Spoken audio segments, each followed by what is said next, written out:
Hello everyone, welcome to our YouTube channel. आज हम topic discuss कर रहे हैं सीक्वेंस। सीक्वेंस क्या होता है? Sequence special type of functions होते हैं जिनका डोमेन होता है सेट ऑफ नेचुरल नंबर, जिनका रेंज होगा हमारे पास कोई भी नॉन एम्प्टी सेट। आगे बात करेंगे रियल सीक्वेंस के बारे में। रियल सीक्वेंस भी एक स्पेशल टाइप ऑफ फंक्शन होता है जिसका डोमेन होता है सेट ऑफ नेचुरल नंबर और जिनका जो रेंज होगा वो होगा set of real number. Represent करेंगे हम किसे? सीक्वेंस को। तो ये रिप्रेजेंटेशन होती है सीक्वेंस को। एग्जाम्पल लेंगे, जैसे हमारा एन स्केयर सीक्वेंस है, a n is equal to n square, जो सीक्वेंस की तरह बिहेव करता है। सिंस अब मेरा यहाँ पे फंक्शन की तरह हम वैल्यू रखेंगे डोमेन की। डोमेन में क्या है? सेट ऑफ नेचुरल नंबर है, तो 1 2 3 कॉरस्पॉन्डिंग वैल्यू आएगी 1 4 9 16 and so on.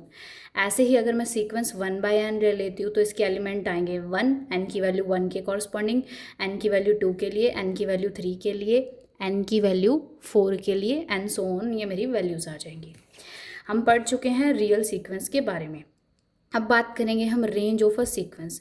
Range of sequence में क्या आते हैं हमारे पास? इसमें ए आईज आते हैं, जहाँ पे आई बिलोंग करता है set of natural number. Basically I की वैल्यू सीक्वेंस में रखने के बाद 1 2 3 रखने के बाद जो कलेक्शन आता है उसका जो सेट होगा that is range of a sequence.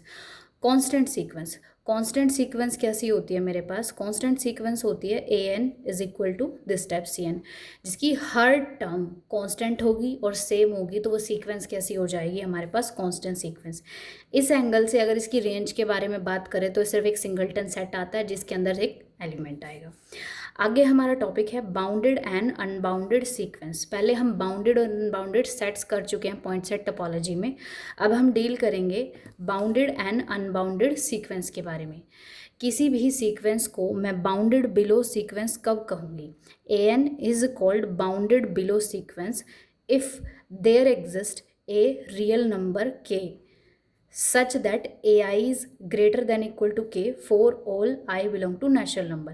यानी किसी सीक्वेंस के लिए मुझे एक ऐसा रियल नंबर मिल जाए जिसके इक्वल या उस सीक्वेंस के एलिमेंट जिसके इक्वल होंगे या उससे बड़े होंगे। इसका एग्जाम्पल लूँ, ए एन है हमारे पास 1 2 3 4 एंड सो ऑन। यहाँ पे देखो, ये जो सीक्वेंस है इसका हर एलिमेंट एक के इक्वल है या एक से बड़ा होगा, तो यहाँ पे मुझे एक एग्जिस्ट करता है एक रियल नंबर। तो ये सीक्वेंस कैसी होगी? Bounded below sequence. अब हम बात करेंगे बाउंडेड अबव सीक्वेंस के बारे में। A sequence a n is said to be bounded above if there exist a real number k belong to set of real number k है हमारा, बिलोंग टू आर कह सकते हैं, such that a i less than equal to k for all i belong to n. यानी हमें एक ऐसा real number मिल जाएगा कि सीक्वेंस का हर एलिमेंट उससे छोटा होगा या उसके इक्वल हो सकता है, तो वो कैसा हो जाएगा मेरा? बाउंडेड अबव सीक्वेंस हो जाएगी हमारे पास। ए एन ले लिया जैसे हमारा 1 बाई एन, एन की value 1 1 by 2 1 by 3 and so on आ गया हमारा। यहाँ पे हर टर्म 1 से छोटी होगी या 1 के इक्वल होगी, देखो है ना, ए i less than equal to 1 है, तो ये सेट कैसा हो गया मेरा? बाउंडेड अबव सीक्वेंस हो गया। उसके बाद है मेरे पास बाउंडेड सीक्वेंस है। ए सीक्वेंस जो बाउंडेड अबव भी होगी, बाउंडेड बिलो भी होगी, यानी उस सीक्वेंस के लिए मेरे पास दो रियल नंबर एग्जिस्ट करते हैं such that m less than equal to a i less than equal to m for all i belong to h। ये कंडीशन बाउंडेड अबव की है, ये कंडीशन बाउंडेड बिलो की है। तो एक सेट जो बाउंडेड अबव भी होगा, बाउंडेड बिलो भी होगा, तो वो बाउंडेड सीक्वेंस कहलाएगी, सेट नहीं। ओके, ए एन है हमारे पास -1 की पावर n आ गई, ये मेरी सीक्वेंस है। अगर इसकी एलिमेंट देखो तो यहाँ पे सीक्वेंस का हर element less than equal to 1 आता है और ग्रेटर देन इक्वल टू 1 आता है, यहाँ पे स्मॉल m और कैपिटल। तो ये बाउंडेड अबव है बाय 1 और बाउंडेड बिलो है -1, तो ये कैसा हो जाएगा हमारे पास? एक बाउंडेड सीक्वेंस हो जाएगी। अब हम बात करेंगे अनबाउंडेड सीक्वेंस के बारे में। अनबाउंडेड सीक्वेंस एक ऐसी सीक्वेंस जो ना बाउंडेड बिलो हो और ना ही बाउंडेड अबव हो, तो उसे बोलते हैं हम अनबाउंडेड सीक्वेंस। इसका एग्जाम्पल लूँ, जैसे -1 आ गया, -1 रेज टू पावर n है, मल्टीप्लाई में n आ गया। तो अगर इसकी वैल्यू देखो, वैसे तो 1 2 3 आता, अगर हम ओड पावर लेंगे तो नेगेटिव लग जाएगा और इवन पे पॉजिटिव आ गया, सेम आ गई हमारे पास। अब ये देखो, क्या इसके लिए ऐसा कोई रियल नंबर एग्जिस्ट करता है जिससे लेस देन कि हमारा a n less than equal to k हो जाए, नहीं एग्जिस्ट करता, क्योंकि वैल्यू बढ़ती ही जा रही है, 2 हुई, 4 हुई, 6 हुई एंड बढ़ती ही जा रही है, तो यहाँ पे कोई एग्जिस्ट नहीं कर रहा। ऐसे ही हमारा नेगेटिव साइड में ए आई ग्रेटर देन इक्वल टू के, ऐसा कोई मेरा रियल नंबर एग्जिस्ट नहीं कर रहा, तो ये सीक्वेंस कैसी होगी, अनबाउंडेड। उसके बाद है हमारे पास least upper bound of a sequence, या कह सकते हैं हम सुप्रीमम ऑफ अ सीक्वेंस। कोई रियल नंबर है m, उसे लीस्ट अपर बाउंड कहूँगी सीक्वेंस का if first condition a i less than equal to m हो गया, for all i belong to set of natural number आएगा यहाँ पे, ठीक है।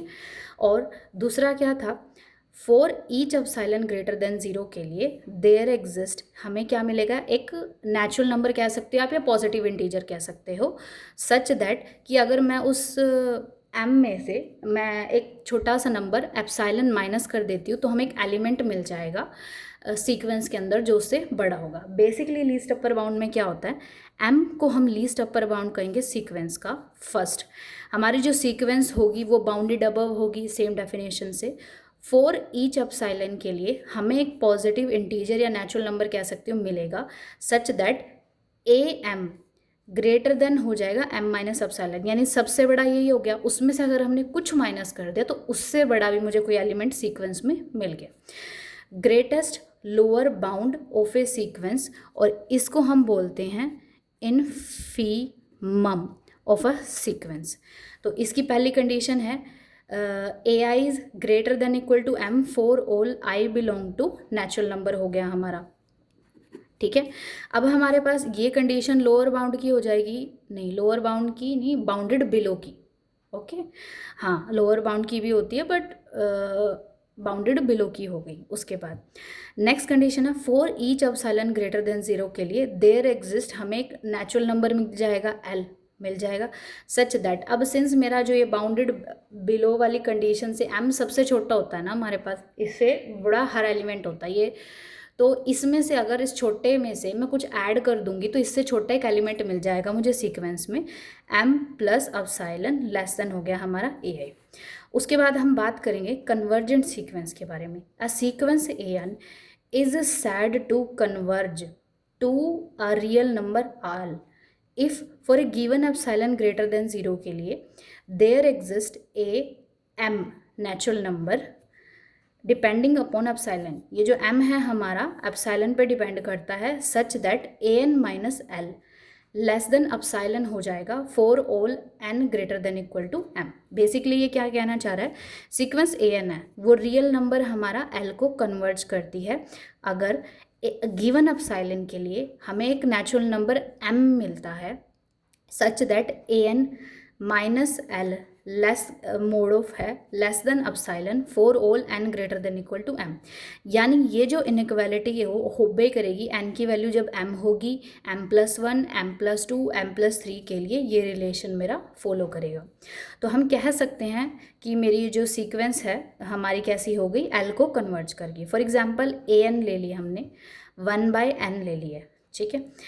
अगर हम देखे जाए तो हम क्या कर सकते हैं, n अगर मैं इन्फिनिटी को अप्रोच करा रही हूँ, ठीक है, तो मेरा ए एन 0 को अप्रोच कर रहा है, तो ए एन मेरा किसे कन्वर्ज कर रहा है, 0 को कन्वर्ज कर रहा है, तो a n minus 0 less than epsilon हो जाएगा for all n greater than equal to m। अब देखो हमने कहा है ए एन माइनस एल, इसका मोड लेस देन एप्सिलॉन है फॉर ऑल n की वैल्यू m m+1 m+2 के लिए। अगर इसको मैं सॉल्व करती हूँ, अगर किसी ने 11th-12th में इनइक्वालिटीज़ पढ़ी है तो उस लॉजिक से मैं लिख सकती हूँ, यू नो अगर a का मोड लेस देन एप्सिलॉन होता है तो माइनस एप्सिलॉन से लेके a की वैल्यू एप्सिलॉन तक जाती है, तो उधर उसके बाद हमने दोनों साइड l ऐड कर दिया है हमारा, ठीक है। इस इनइक्वालिटी से ये आ रही है हमारे पास। अब देखो ये वाली ए एन बिलोंग करेगा हमारा इस ओपन इंटरवल में बिलोंग करता है, ये ए एन बिलोंग करता है ओपन इंटरवल में, एन की कंडीशन है m m+1 m+2 and so on. यानी ये जो हमारा ओपन इंटरवल है, एल का जो ओपन इंटरवल हो वो कंटेन करता है infinite many term of a sequence, क्योंकि ए एन बिलोंग कर रहा है, और इनफाइनाइट मैनी एन की वैल्यू m के लिए m+1 के लिए, तो ये ए एन की ये हम कह रहे हैं ना कि इस पॉइंट को कन्वर्ज कर रही है, तो हमारे पास क्या हो गया, सीक्वेंस की इनफाइनाइट मैनी टर्म इसके अंदर लाई करती हैं, बट एन की वैल्यू 1 2 3 m-1 के लिए क्या, तो वो इस इंटरवल के बाहर लाई करेंगी। Only finitely many term lied outside this, and यहाँ तक आ गया। और सिंस मैं ये कह रही थी कि सीक्वेंस कन्वर्ज करती है एल को, इसका मतलब एल जो होगा वो कैसा होगा, मेरा लिमिट। हम रियल एनालिसिस में लिमिट भी पढ़ेंगे सीक्वेंस के केस में, और लिमिट पॉइंट भी पढ़ेंगे। यहाँ सिर्फ इतना ध्यान रखो कि कोई भी सीक्वेंस किसी भी अगर रियल नंबर को कन्वर्ज कर रही है तो वो रियल नंबर लिमिट कहलाएगा सीक्वेंस का, और वो यूनिक होगा। अब हमने पीछे जैसे एग्जाम्पल लिया था ए एन सीक्वेंस के बारे में कि वो 0 को कन्वर्ज करती है।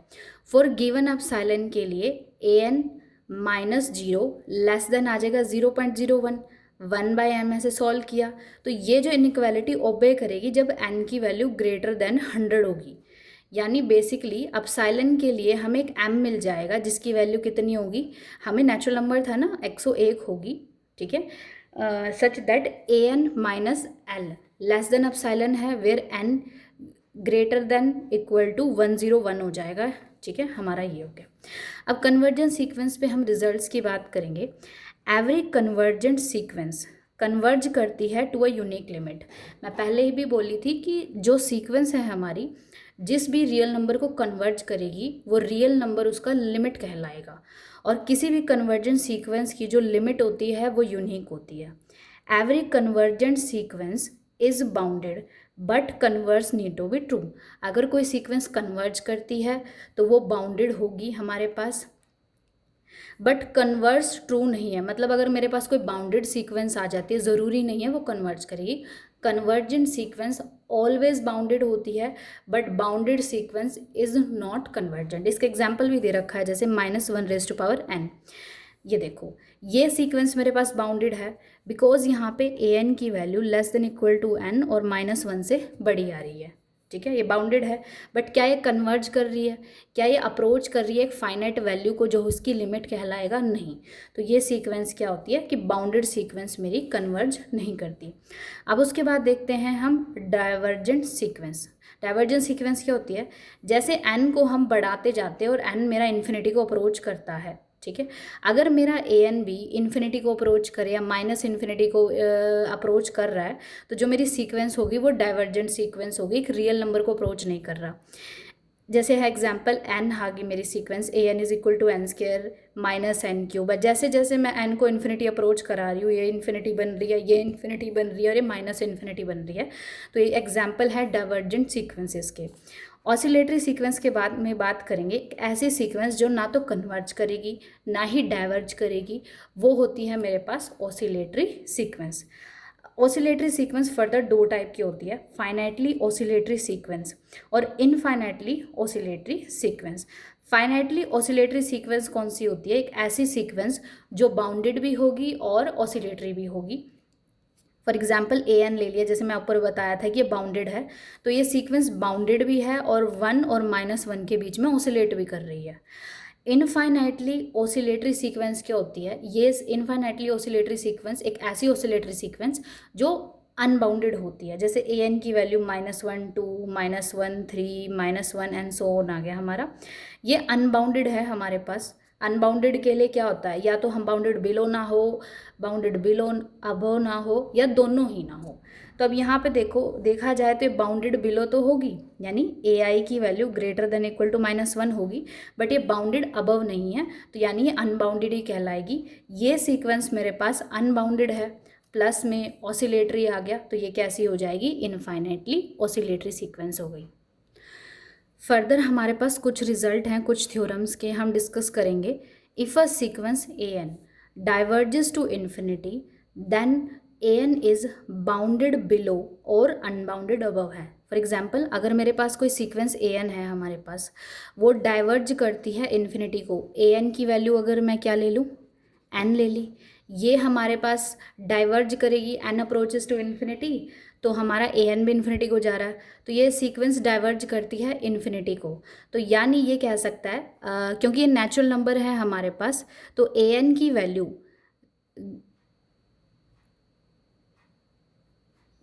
जीरो से बड़ी होगी, ठीक है, greater than equal to zero होगी, इसकी हर टर्म जीरो से बड़ी होगी। तो हम ए एन के लिए ऐसा सीक्वेंस मिल गया, ए एन की value greater than equal to एक रियल नंबर एग्जिस्ट करता है।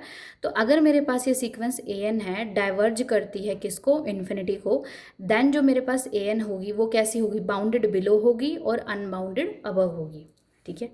आगे फर्दर देखो, अगर एक सीक्वेंस डाइवर्ज करती है माइनस इन्फिनिटी को, देन ये सीक्वेंस बाउंडेड अबव होगी, अनबाउंडेड बिलो होगी, कन्वर्स इज नॉट ट्रू। इसका एग्जाम्पल ले लिया, ए एन ले ली है मैंने, एन अगर इवन है तो एन है, और एन अगर ओड है तो 1/n, ऐसे देख लिया हमने। क्या ये बाउंडेड अबव आ रही है, नहीं, ये बाउंडेड अबव नहीं आ रही है। जैसे 4 आया है, 5 और बढ़ता रहेगा, तो ये बाउंडेड अबव नहीं है। एन अगर इन्फिनिटी को अप्रोच करता है, ठीक है, ये डाइवर्जेंट भी बैठ गई हमारे पास, ठीक है, बढ़ रही है वैल्यू। तो ये जो सीक्वेंस होगी ये मेरी डाइवर्जेंट है, ठीक है, और बाउंडेड बिलो है, बट ये बाउंडेड। अब हम बात कर रहे हैं नल सीक्वेंस के बारे में। अगर कोई सीक्वेंस ज़ीरो को कन्वर्ज करती है तो वो कहलाती है नल सीक्वेंस। 1/n है, 1/n² है, तो limit n tend to infinity a n पे लगाएंगे तो इसका आंसर 0 आता है। नल सीक्वेंस के रिजल्ट हैं, ए एन अगर मेरे पास नल सीक्वेंस है, mod of n a n भी नल सीक्वेंस होगी, और ये इफ़ एंड ओनली इफ का रिलेशन है, तो लेफ्ट और राइट हमारा फॉलो करता है। If b n is a null sequence and a n का mod less than equal to b n हो गया, ठीक है। अगर बी एन मेरी नल सीक्वेंस हो जाती है तो ए एन भी मेरी नल सीक्वेंस होगी। A n is bounded and b n is null, then a n dot b n, यानी मल्टीप्लिकेशन करेंगे इनके कॉरस्पॉन्डिंग एलिमेंट्स की, तो जो हमारे पास सीक्वेंस कैसी हो जाएगी, नल सीक्वेंस हो जाएगी। अब हमारे कुछ रिजल्ट और हैं जो हम डिस्कस करते हैं। ए एन अगर सीक्वेंस ए को कन्वर्ज करती है, बी एन बी को कन्वर्ज करती है, a n plus b n converge करेगा ए प्लस बी को, a n minus b n converge करेगा ए माइनस बी को, a n into b n converge करता है ए इंटू बी को। अगर हम सीक्वेंस के हर एलिमेंट को के से मल्टीप्लाई कर दे तो लिमिट भी हमारी कांस्टेंट के से मल्टीप्लाई होगी। Mod of a n converge कर जाएगा मोड ऑफ ए को। उसके बाद है 1/an कन्वर्ज कर जाता है मेरा 1/a को, जहाँ पे ए एन भी नॉट इक्वल टू 0 है और ए भी नॉट इक्वल टू 0 है। an/bn कन्वर्ज कर जाएगा a/b को, जहाँ पे bn और b दोनों नॉट इक्वल टू 0 हो गए। आगे फर्दर है मेरे पास रिजल्ट हैं, अगर कोई सीक्वेंस an है, कन्वर्ज करती है, bn डाइवर्ज करती है माइनस इन्फिनिटी को, तो an प्लस bn डाइवर्ज कर जाएगी हमारी प्लस इन्फिनिटी को, ठीक है। A N and b N दोनों अगर डाइवर्ज करती हैं इन्फिनिटी को, तो उनका सम भी इन्फिनिटी को डाइवर्ज करेगा और उनका प्रोडक्ट भी इन्फिनिटी को डाइवर्ज करेगा। उसके बाद है ए एन अगर डाइवर्ज करती है माइनस इन्फिनिटी को, बी एन डाइवर्ज करती है इन्फिनिटी को, then a N B N diverge कर जाएगी हमारे पास माइनस इन्फिनिटी। ये इंपॉर्टेंट है याद करने की, दो सीक्वेंस है, एक डाइवर्ज करती है इन्फिनिटी को, दूसरी डाइवर्ज करती है माइनस इन्फिनिटी को। अगर हम उन दोनों की प्रोडक्ट ले लें तो वो माइनस को डाइवर्ज करती है, ओके। उसके बाद है मेरे पास ए एन कोई भी एक सीक्वेंस होगी such that a n not equal to 0 for all n belong to natural number and a n plus 1 by a n, ये कन्वर्ज करता है एल को, ठीक है। अगर एल, ये जो हमारी लिमिट आई है, इसका मोड लेस देन 1 आ गया, then limit n tend to infinity a n मेरा 0 को कन्वर्ज कर जाएगा। उसके बाद हम डिस्कस करेंगे सैंडविच और स्क्वीज थ्योरम के बारे में। If a n less than b n, we can say that हमारे पास सीक्वेंस होगी ए एन, बी एन और सी एन, इनके बीच का रिलेशन है a n less than b n है, b n less than c n आ गया। अब ये कहता है कि limit n tend to infinity a n, limit n tend to infinity c n, इसकी वैल्यू कोई कांस्टेंट के आ गई हमारे पास लिमिट। उसके बाद अगर, तो ये कहता है limit n tend to infinity, अगर बी एन पे आंसर क्या आएगा हमारा, वो भी के आएगा। तो आज के लिए इतना ही, अगला पार्ट जल्द आएगा।